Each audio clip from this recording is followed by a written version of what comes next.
to no enemies here, the news that gives you new shoes. I'm just trying to rhyme. Hey man, how's everything? Well, my job at school, it's over. Look, I can't be at work 8 hours a day and work only 3 hours. You know what I mean? That is, only get paid for 3 hours. The other 5 hours, I'm sitting in a car and smoking a pipe. How much tobacco can I smoke? For God's sake, man. What can talking about tobacco, I just got jackknife plug. This is 8 ounces. Amazing stuff. Amazing! Anyways, you know what? Let me tell you what's happening with GMT. October 6th, charging and shipping update. Why not? Hey? Absolute War, a game by CARROLL will be shipping. These are the games that are shipping. Also, Modern Battle Tank. This is a game by Michael Day, Mr. Day. God, I hope I got it right. I forget.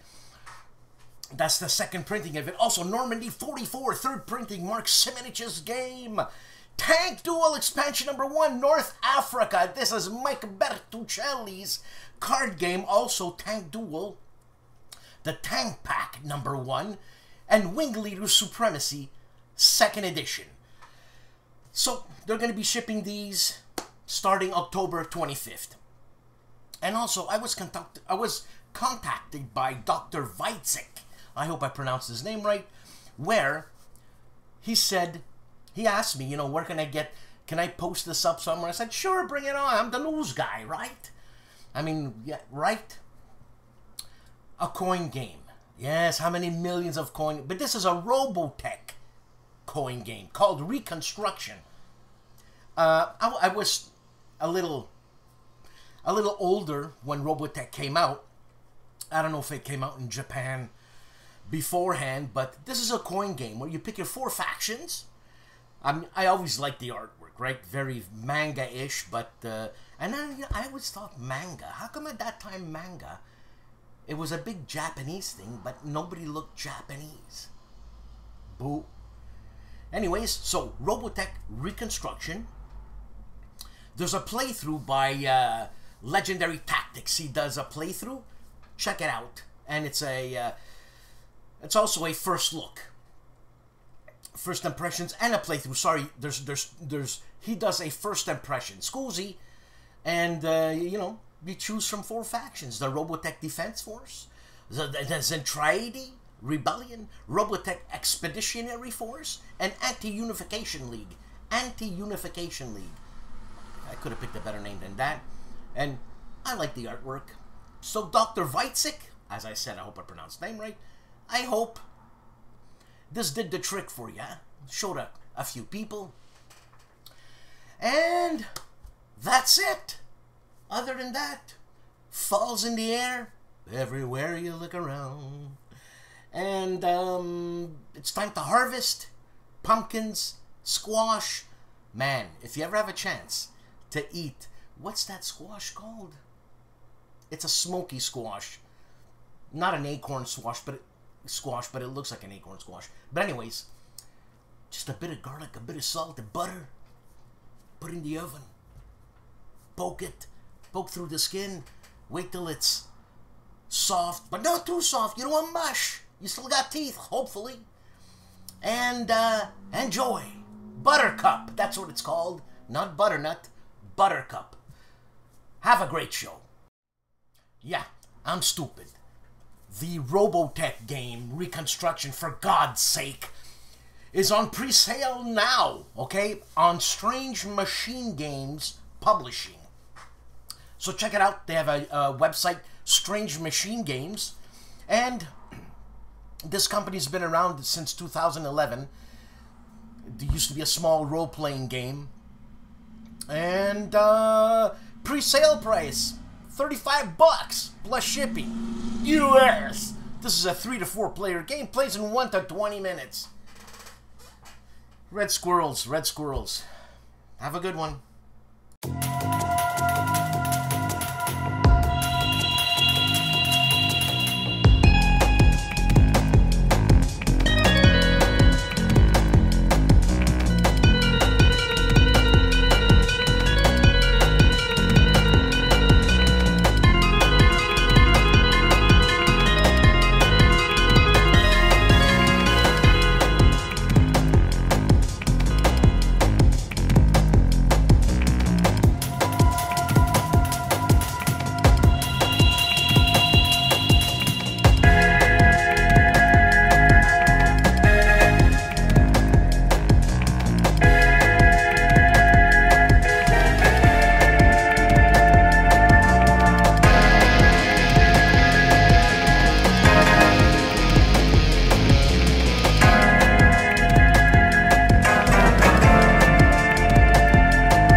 I'm Grant. And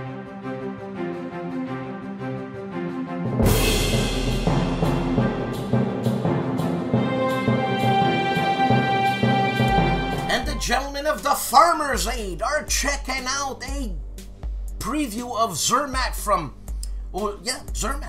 Catastrophe Games. Also unboxing, losing my speech here, Guadalajara from MMP, and they're giving us their monthly debriefing.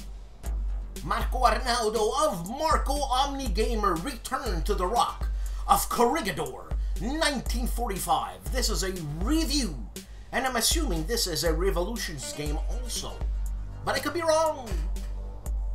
The man famously known as Calandale, Enrico Viglino, is annoyed and amused. Also, SAD, another depression, that's seasonal affective disorder, and he gives us a Hispania review, coming back on track, and he's playing Hispania, turns 1 through 5, and wrap up. And Mo of Mo's Game Table is previewing Poland Defiant, a game by Resolution Games. And on Let's Play History and Heinemann, here it's written in German, and you know what? Saubere Wehrmacht in War Mongrels. Yes, sirree, Bob. These are podcasts. Same thing like Fred Serval, same thing like Mauro Faina and Riccardo Mazzini. Jan Heinemann is doing it in Germany. The war game hobby is alive and well. And the artist that is Matt White checks out in magnificent style, Pickens Charge at Gettysburg. This is a review of Herman Latman's game, published by Worthington Publishing. Dad vs. Son, Combat Intro, Scenario 4, Here They Come, turns 1 to 6 on Dad vs. Son. This is another guy who knows his stuff. Wise guy history, right? So he gives you his top 10 games, I should say, of all time, which should be very interesting. And he's playing Fields of Fire, Volume 1 Live, Missions 2, and Pursuit of Glory, The Ottoman Empire. Also, he reviews Stalingrad 42, a game by Mark Simonich, and reviewing All Bridges Burning, published by GMT. And he takes a look at Mark Simonich's 19XX. And Pursuit of Glory turns 5 and 9. The Serbia comp collapses, but then ... Check it out, Wise Guy History. Kevin of the Big Board is playing the Korean War. He's wrapping it up with part 2 and giving us a post-gameplay. Also, China intervenes in the wrap-up. He's also he's showing us great battles of history, battles of Issus, or ISIS, but it's not, it's Issus. And he gives us an overview of said game. The Grognard, that is Jim Wozarski, the 2020 Grognard. That's right.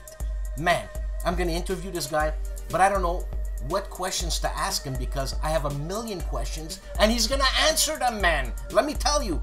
So he's showing us somewhere in the desert, he's playing a game called What a Tanker? Also, the Battle of Townsened for Blücher. Legendary Tactics teaches us how to play Twilight Struggle. Strategy. You know what? I've never played this game. And Grant of the Player's Aid, that rat, he told me that if he ever plays with me, he's gonna shellac me.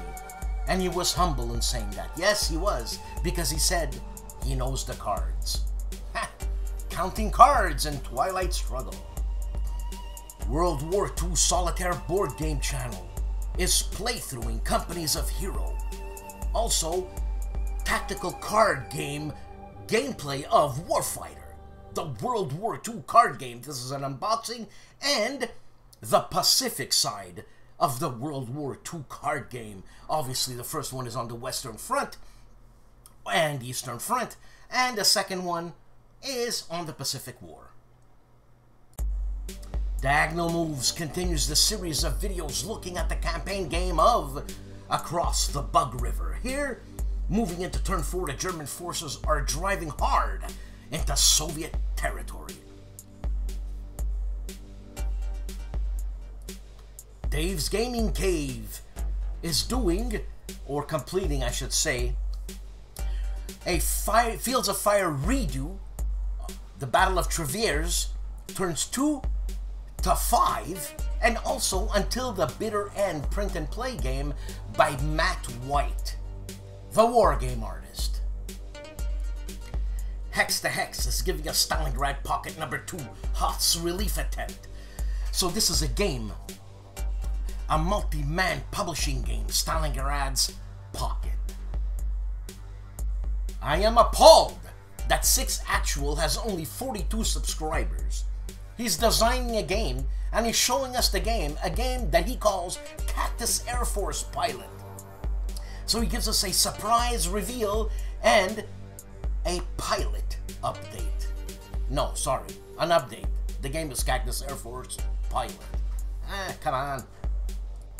And for all you Italians wannabe, Mauro Faina is live with Gianni Zero Nero, and they talk about Russia besieged and the story of Warriors and War, number 39. And this is Mauro and my God, Riccardo Mazzini. They talk to us a lot about games that are happening, especially in Italy. And Fred Serval does the same thing, more or less I should say, or maybe not at all. I'm just whatever, that came to mind of something of wargaming in France, but he's in England. My favorite Frenchman in England, Fred Serval. Check out Mauro Faina for Il Gianni Zero Nero. On Kings and Generals, Granicius or Granisus. It's the Battle of Granicius. 334 BC, Alexander's conquest, also Oracle of Delphi work. Or how did the Oracle of Delphi work? This is ancient Greece, obviously. Who would call their kid Oracle? Anyways, also, did alliances lead to the Great War? I don't know. Conspiracies abound! Brandywine Battlefield Tour. This is what Little Wars TV offers us. So join them for a tour of Brandywine Battlefield, the site of the largest one-day engagement in the American War of Independence.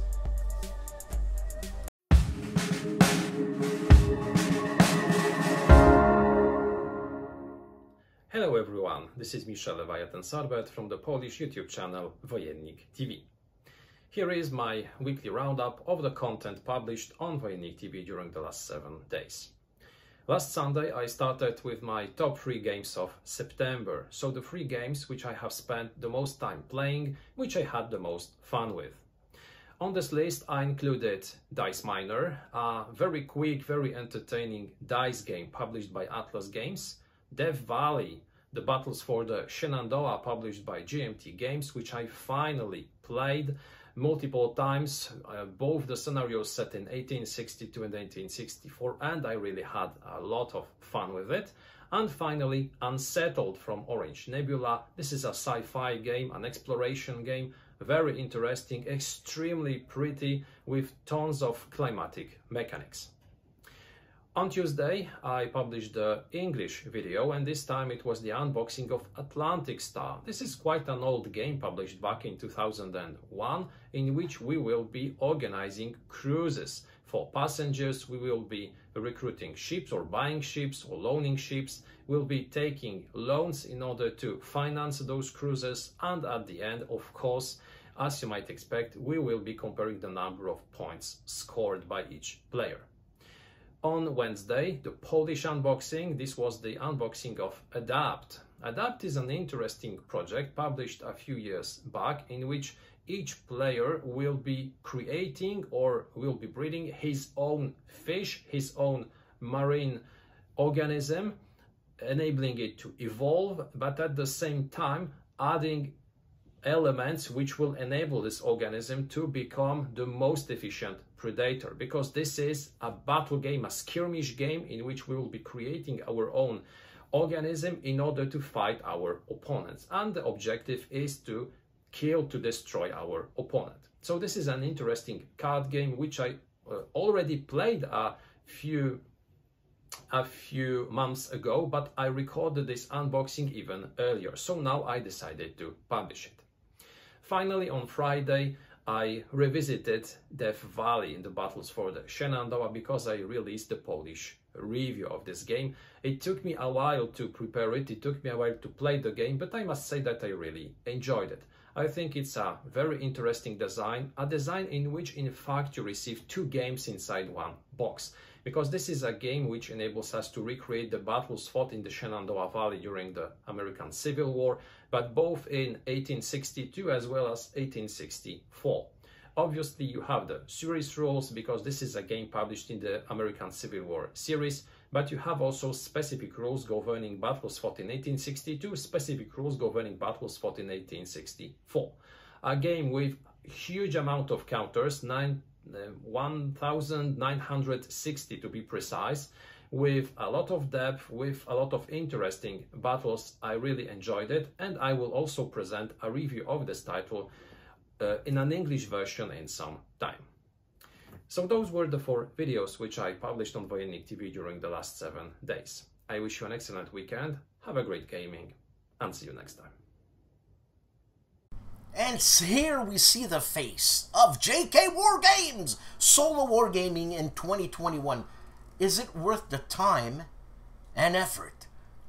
Well, JK, for me it is. It's fun. And it's about fun. Life is fun. If you don't want fun in life, then you just don't have fun. Then you're a miserable wretch.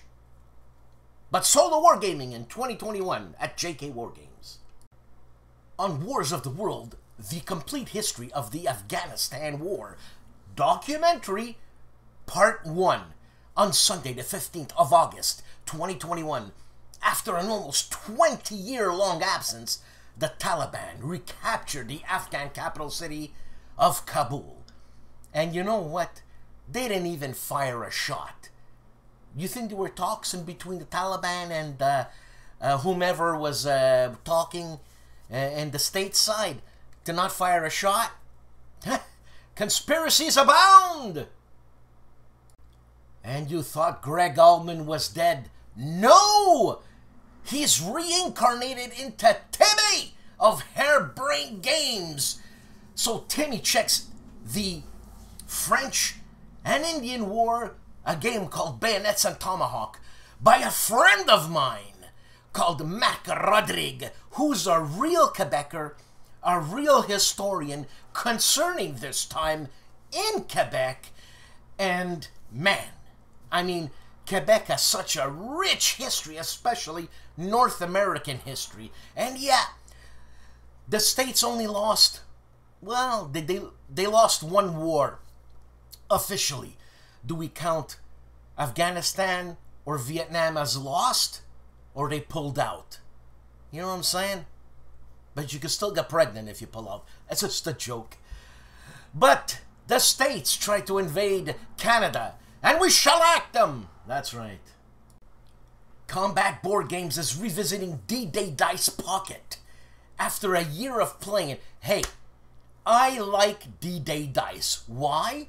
Because my wife and I played this game for 1 year. Not the pocket game, but the original game with expansions. Now, first of all, I get nostalgic, right? Because my wife doesn't even want to play games anymore. Let alone she played this game, let alone. I just put that in, whatever. It doesn't make a grammatic sense in a sentence structure. But nevertheless, on Combat Board Games, he's revisiting this D-Day Dice Pocket. I like it, man. I like dice. I like World War II. And I like stupid little games. Not that this game is a stupid little game, but you know what I'm saying. Learn to play with easy rules. A teaching episode with harsh rules. Breaking down board games with Ben Harsh. This is part 4, Combat Resolution of The Last 100 Yards, a game by Mike Denson, published by GMT. I've interviewed Mike Denson on In Conversation. Check it out with my slew of interview videos. Hood Strikes North, scenario number 9, campaign game, session number 8. This is a game by, I'm assuming MMP. Am I wrong? Huh. I don't know. It looks like an MMP thing. I'm telling you, the cover is just awesome. So Patrick, on Patrick's Tactics and Tutorials, Patrick plays the Union and Roger Kittleson, the Confederate. Good luck, men. Everything ASL on Illuminating Rounds, number 55, Castles of the Horizons. Look, I'm not an ASL guy. I don't know what they're talking about, but if you're an ASL guy, you know what they're talking about. And if you're an ASL guy and you don't know what they're talking about, well, they know what they're talking about, so then you'll know what you're talking about. On Talking About Illuminating Rounds. The Rough Swordsman War Gamer in his Open the Box segment, an unboxing of Stalingrad 42. This is published by GMT and designed by Mark Simonich. Also, a playthrough of Across the Bug River, scenario number 1, turn 1 continued, part 3. That's right. Figure it out. Huh? Scenario 1, turn 1 continued, part 3. A game by VUCA Simulations. The Cop. That is Wayne Hansen. Recon. The Grass Crown Battles of the Roman Republic, a game designed by Amabel Holland and published by HOLLANDSPIELE. You got that, Stigler?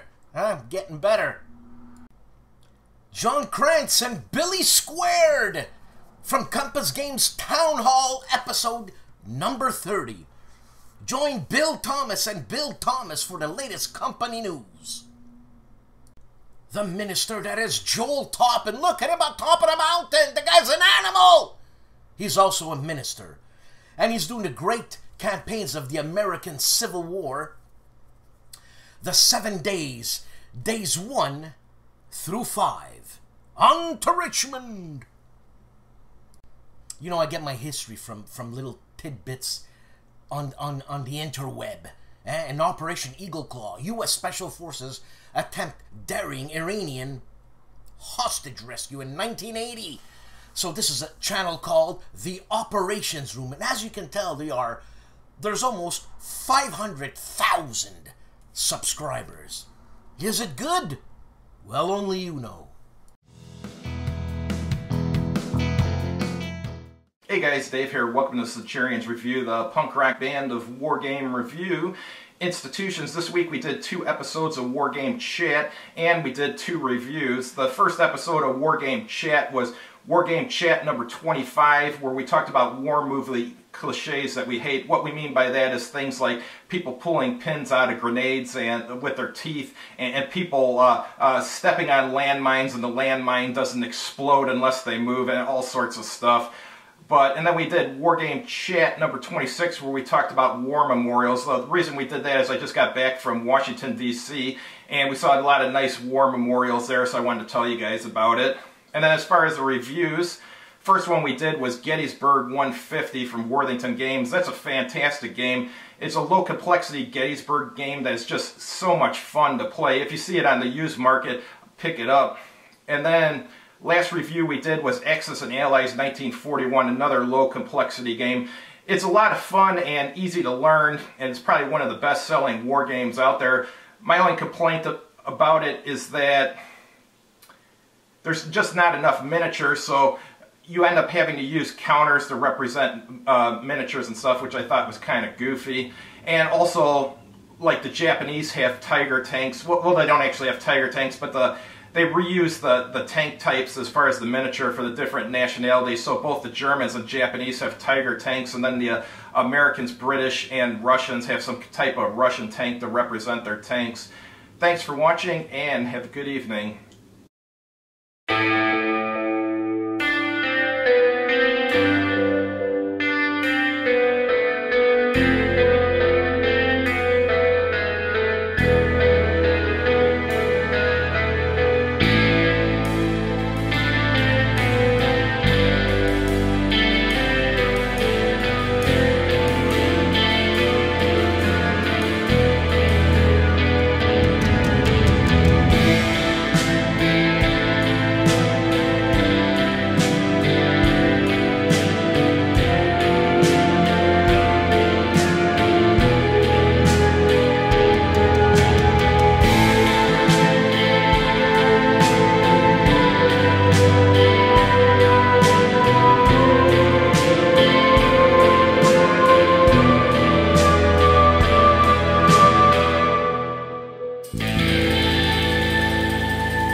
the lights, the depth, and the voice of Seek Out and Play.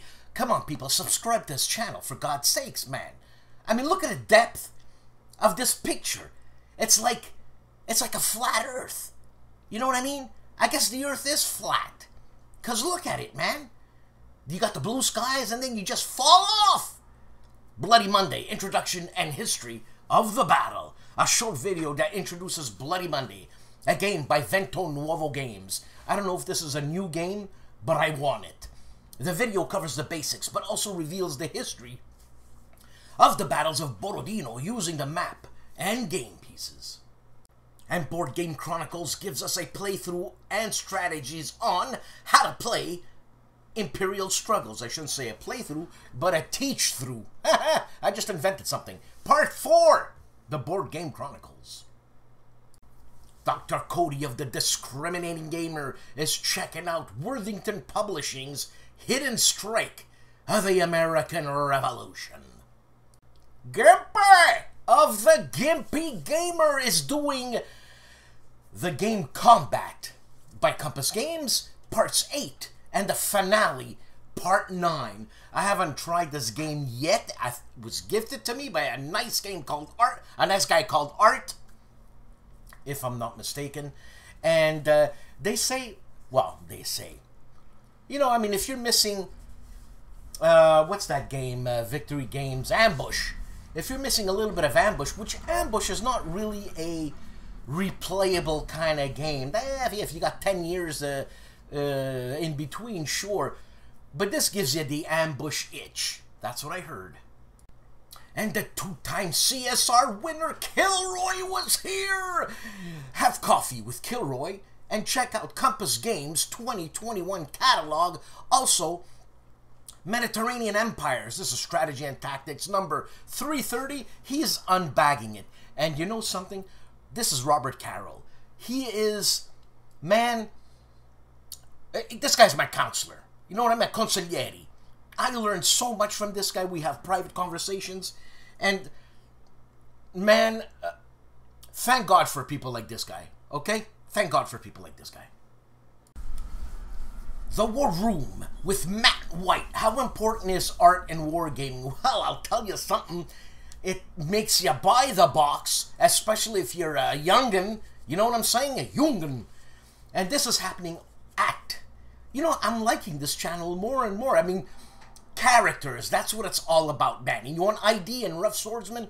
They got character, okay? So this is the War Room with Matt White. Super, super guy. The Manhattan U-Boat, German submarine, New York City. This is what's happening on Mark Felton Productions. Hey, I like the guy, okay? So in January 1942, a single German U-boat successfully got close enough to New York City to take film of Manhattan skyscrapers. Oh yeah, this is the story of U-123's daring mission as part of Operation Drumbeat along the East Coast of the United States. You know what? I have a story of a U-boat that happened in Nova Scotia, all right? And this was my girlfriend's grandfather, his friend, or his shipmate. Anyways, if I remember, I'm going to tag it on along the end. But lots of red squirrels. And Cousin Artie of ARDWULF'S Lair. He's on the game, he's at Origins, so he has 2 or 3 videos so far of Origin. This is live. Also, counterclipping. Post-Origins report. That's what he gives you. And he's going to show you all the games he bought. He spent a fortune. And he's unboxing Grenada, or Granada, The Last Stand of the Moors, by Compass Games. The fantastic STUKAJOE has a couple of videos out. As a matter of fact, he's got like 3. And he's doing a Splendid Little War playthrough. And initial thoughts, I'm assuming. Also, he's setting up a Splendid Little War and prepping up for a Splendid Little War. Joe does that. He's methodical, right?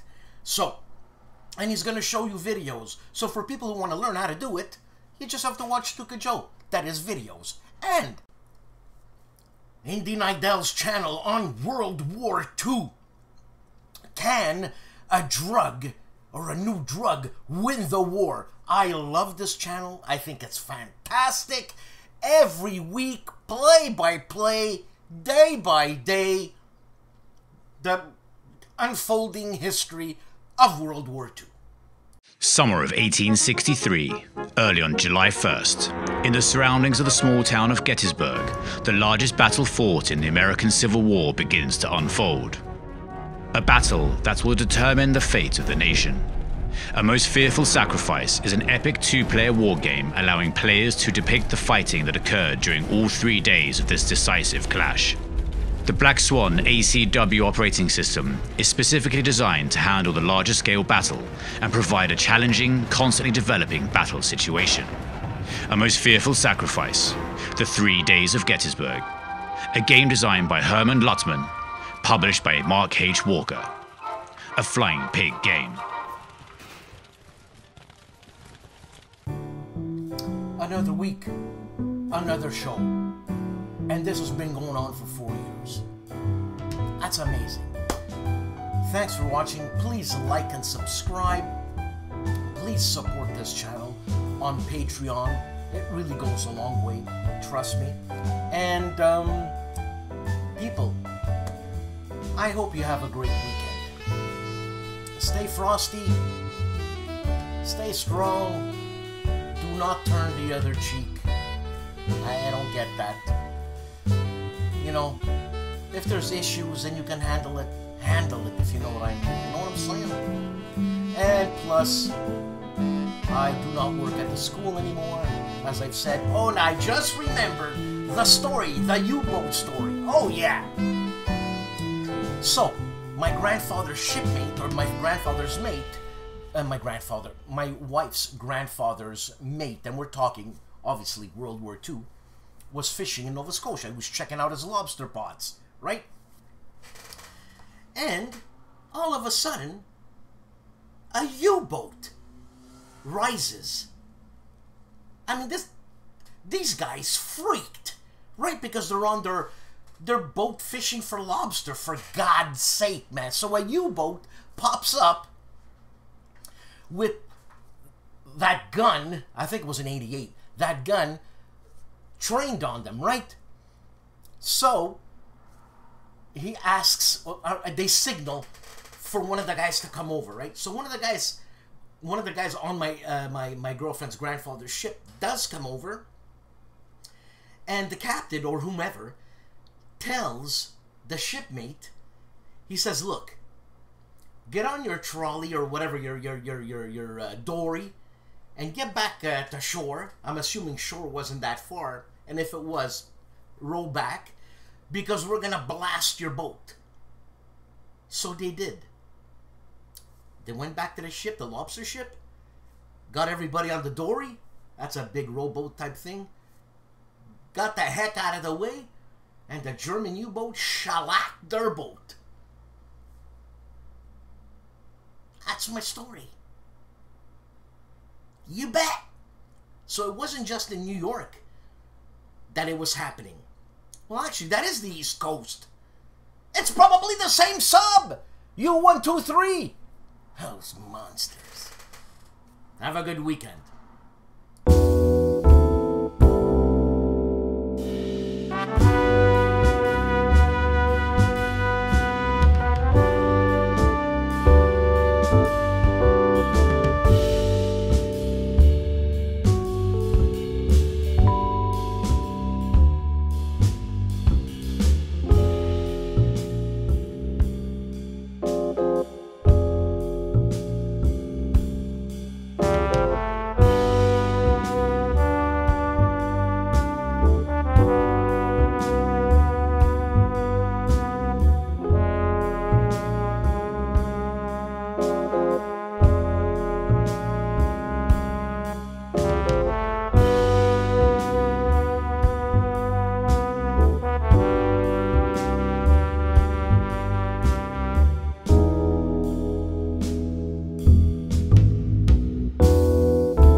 Hey, what the fuck's going on?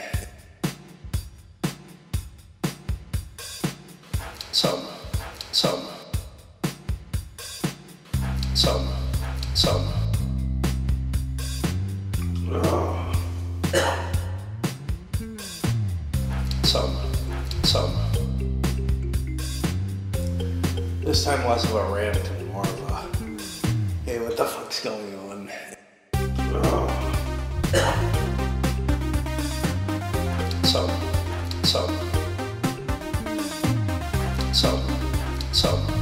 Hey, what the fuck's going on? Hey, what the fuck's going on?